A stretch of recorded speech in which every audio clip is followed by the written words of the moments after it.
Hello friends, আজকে আপনাদের আমার নুডলস রান্না রেসিপিটা শেয়ার করব। অনেক দিন পরে আমরা কোকোলা নুডলস রান্না করেছিলাম, যেটা আমরা ছোটোবেলায় খেয়ে থাকতাম। তো আমার আজকে খুব খেতে মন চাইছিল। আমি আবার আমার বাপের বাড়ি এসেছি, তো এখানে সেই নুডলসটা রান্না করছি।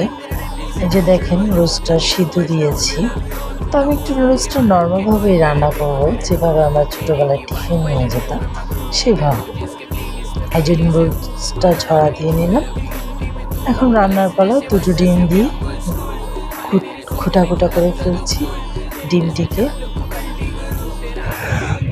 আমার আবার একটু বেশি ডিম না হলে ভালো লাগে না নুডলসে, তো এই কারণে একটু বেশি ডিম দিয়ে নিলাম, দিয়ে তারপরে রান্না করছি।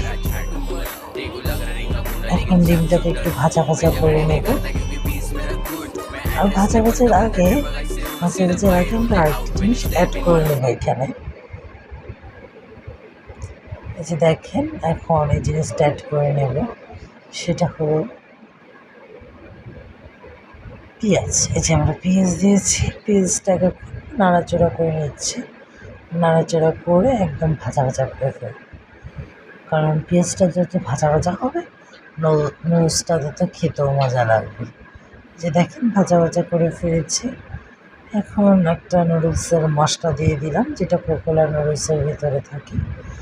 যে মশলা দিয়ে নাড়াচাড়া করে নেব। আবার নাড়াচাড়া করে এখানে এবার শেষমেশে আমরা এই নুডলসটা অ্যাড করব।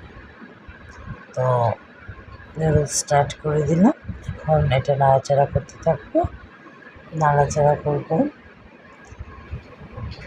আমার কাছে নুডলস অনেক প্রিয়, আমার ভালোই লাগে। জানি না কার কাছে কেমন লাগে, আশা করি সবার কাছে খুব ভালো লাগে। কম বেশি সবারই নুডলসটা খুব প্রিয় থাকে। এই যে ভাজা ভাজা করে আমরা খেয়ে নেব। তো আজকে আমাদের ভিডিওটা এই পর্যন্তই থাকবে।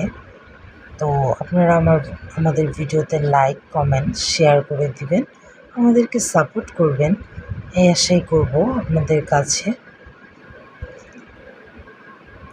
সব সময় আমাদেরকে এভাবেই সাপোর্ট করে যাবেন, তাহলে আমরা অনুপ্রেরিত হয়ে আরও ভিডিও ছাড়ব। তো এই তো বলা, দেখেন নুডলস হয়ে থাকে। আমার কথা বলতে বলতে নুডলসটাও ভাজা ভাজা হয়ে যাচ্ছে।